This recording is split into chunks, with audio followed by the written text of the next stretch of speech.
So Wicked for good. I'm a huge fan of the musical Wicked and was beyond excited when these two films were announced. I really liked but didn't quite love Wicked Part 1, but I was still really excited for the follow-up. I also want to note that I haven't actually read the book Wicked by Gregory Maguire. I want to, it's on my list, but just too many books, not enough time. Before we get into things, let me just clarify, there will absolutely be spoilers in this review for both Wicked's Part 1 and 2, as well as the original Wizard of Oz. That being said, did Wicked 2 live up to the hype? Let's find out. Let's start with the good. So to start, this film is very faithful to the second act of the play. If you're a fan of the musical and you want to see it recreated, then you will be satisfied with this movie. The performances, especially the two leads, are incredible. They perfectly embody these two iterations of these two iconic characters, and their acting and singing is on point. As with the first movie, I love the production design, especially the sets and costumes. They help create an aesthetic for the world of Oz and provide a lot of really subtle world building. And on a story level, I think the best thing about this movie is Glinda's arc. This movie kind of focuses more on her than on Elphaba, but that's a good thing because Elphaba's arc was more or less completed at the end of Part 1. Here, Glinda is the person who really grows in a satisfying way, and I think it really works. Let's move on to the mixed.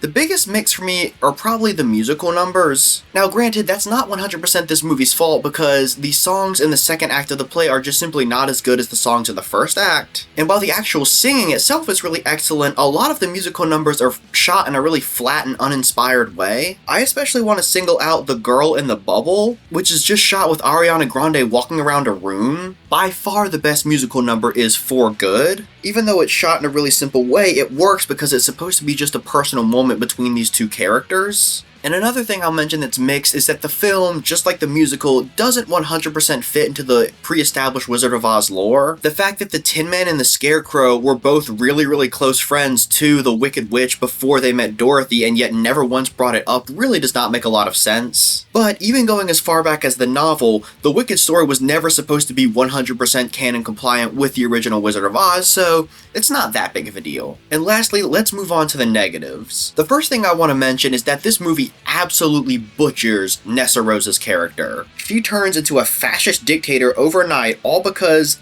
a guy that she voluntarily turned down decides to leave. And on that same note, I'm a little bit confused about what the relationship between Nessarose and Bach is supposed to be. In the first movie, it's very clear that he likes her, and you get the sense that she likes him back. However, here, when he confesses his feelings to her, she turns him down, but then she gets upset when he decides to leave after being turned down. It doesn't really make any real sense. Unfortunately, I really have to criticize the tone of this movie because it is all over the place. It can't decide if it wants to be taken seriously as a work of dark fantasy or just be a fun family adventure. There's a fight scene between the two witches that is just laugh out loud silly that is immediately followed up by a scene of Fiyero being beaten and tortured. And the absolute worst thing about this movie is that it is horrendously paced. It really lacks a sense of forward momentum and drive. Elphaba's goals are not very well defined and her character really lacks agency. This may sound like a contradiction, but this movie both feels like it's on fast forward and feels incredibly slow paced at the same time.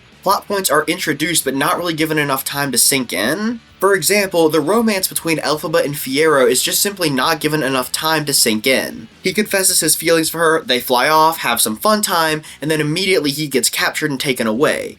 We needed more time dedicated to them being together so that we feel something when he gets taken away. Another really prominent example is the scene where Bach gets turned into the Tin Man. The entire sequence feels like it's on fast forward, with characters constantly changing motivations and making huge decisions with no build-up. So to conclude, I really wanted to love this movie, and maybe upon rewatch I'll like it more, but as of right now, I found this film to be a massive disappointment. I like the general structure of the plot and the character arcs, just like I did in the musical, but the film definitely needed a lot more nuance and attention to detail. I'm gonna have to give it a negative review. I didn't hate this movie because there are a few things I liked in it, but I definitely felt it was a disappointment.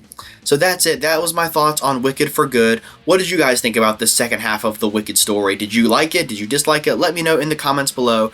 If you want to see more content like this, click this playlist right here. As always, thank you so much. Be sure to subscribe. Bye.